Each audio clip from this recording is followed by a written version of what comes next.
Terima kasih pemirsa, Anda masih bersama kami.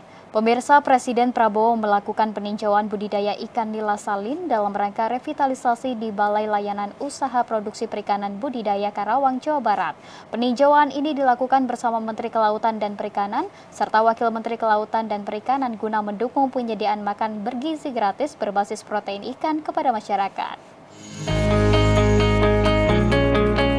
Presiden Prabowo Subianto meninjau tambak budidaya ikan nila salin di Balai Layanan Usaha Produksi Perikanan Budidaya Karawang, Jawa Barat pada Senin 2 Desember 2024. Program budidaya ikan nila salin di BLU PPPB Karawang berpotensi untuk mendukung penyediaan makanan bergizi gratis berbasis protein ikan kepada masyarakat. Hal tersebut sejalan dengan upaya pemerintah untuk mengatasi stunting dan meningkatkan kualitas gizi masyarakat. Dalam kesempatan tersebut, Prabowo didampingi oleh Menteri Kelautan dan Perikanan Sakti Wahyu Trenggono. Prabowo tiba di lokasi pukul 9 waktu Indonesia Barat mengenakan seragam safari coklat dan bertopi biru tua. Dirjen Perikanan Budidaya TB Hairu turut hadir. Sebelum turun meninjau lokasi, Kepala Negara bersama Trenggono melihat denah kawasan seluas 84 hektar itu. Trenggono menjelaskan bahwa tambak ikan nila salin di Karawang memiliki target produksi mencapai 80-100 ton per hektar per siklus. Presiden Prabowo juga sempat ikut menebarkan benih ikan nila yang diharapkan dapat meningkatkan produktivitas tambak serta mendukung program prioritas KKP berbasis ekonomi biru. Setelah itu, Presiden meninjau area pendederan benih ikan nila salin yang menjadi bagian dari siklus awal budidaya. Ia juga sempat menyapa ratusan warga yang hadir dan para pembudidaya ikan yang berada di sekitar kawasan tambak. Kunjungan Presiden Prabowo kali ini juga menunjukkan komitmen pemerintah dalam mendorong sektor perikanan budidaya sebagai salah satu pilar utama ekonomi nasional sekaligus memperkuat posisi Indonesia di pasar global.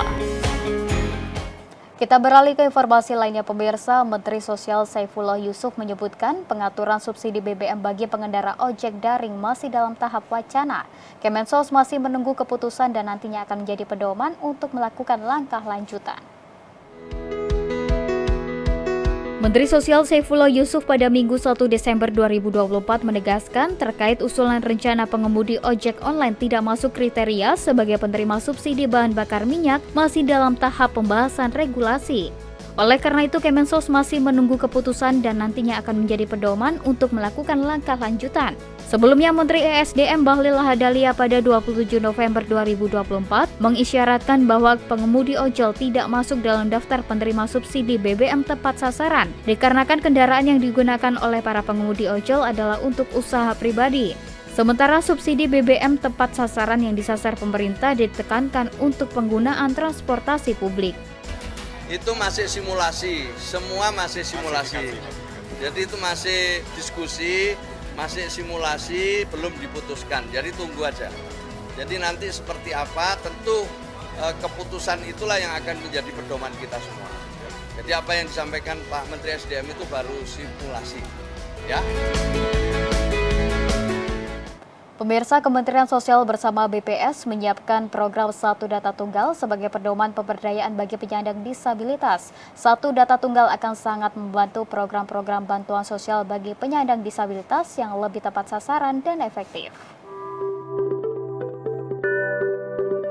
Kementerian Sosial terus berupaya mewujudkan kesetaraan bagi penyandang disabilitas di seluruh sektor kehidupan. Salah satunya melalui program Satu Data Tunggal yang tengah dikerjakan Badan Pusat Statistik sebagai pedoman pembuatan program pemberdayaan penyandang disabilitas. Menteri Sosial Saifullah Yusuf mengatakan pengelolaan data tunggal yang valid sangat penting untuk memastikan program-program bantuan sosial, termasuk pemberdayaan penyandang disabilitas lebih tepat sasaran dan efektif sesuai dengan kebutuhan.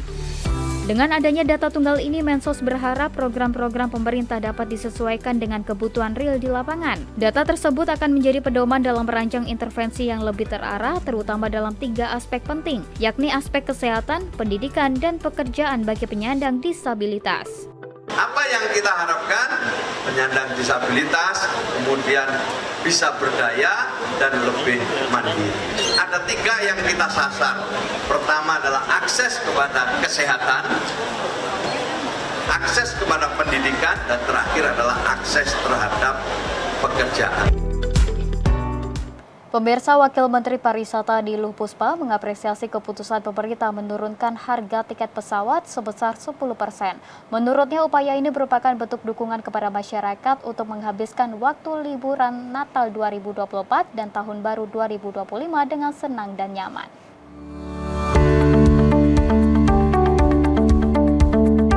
Wakil Menteri Pariwisata Niluh Puspa menyatakan keputusan pemerintah menurunkan harga tiket pesawat merupakan bentuk dukungan kepada masyarakat untuk menghabiskan waktu liburan akhir tahun Natal 2024 dan Tahun Baru 2025 di dalam negeri, sekaligus meningkatkan pariwisata di Indonesia. Niluh menyambut baik keputusan yang diambil oleh Menko Bidang Perekonomian Erlangga Hartarto dan Menko Bidang Infrastruktur dan Pembangunan Kewilayahan Agus Harimurti Yudhoyono yang memberikan potongan 10% dari harga tiket normal untuk penerbangan domestik. Keputusan ini merupakan bentuk kehadiran pemerintah menanggapi mahalnya harga tiket penerbangan domestik menjelang libur Nataru. Ini adalah wujud yang dilakukan pemerintah yang paling bisa kami lakukan saat ini adalah ya menurunkan harga tiket ini sehingga semuanya bisa mudik dengan senang, berlibur dengan bahagia di Indonesia aja gitu. Jadi ini hal yang baik. Keputusan penurunan 10% harga tiket pesawat domestik bermula dari pertemuan lintas kementerian pada November 2024 lalu. Pertemuan lintas kementerian mengikuti instruksi Presiden Prabowo yang meminta penurunan harga tiket pesawat domestik jelang libur Nataru. Penurunan harga tiket dilakukan dengan memperhitungkan biaya jasa bandara,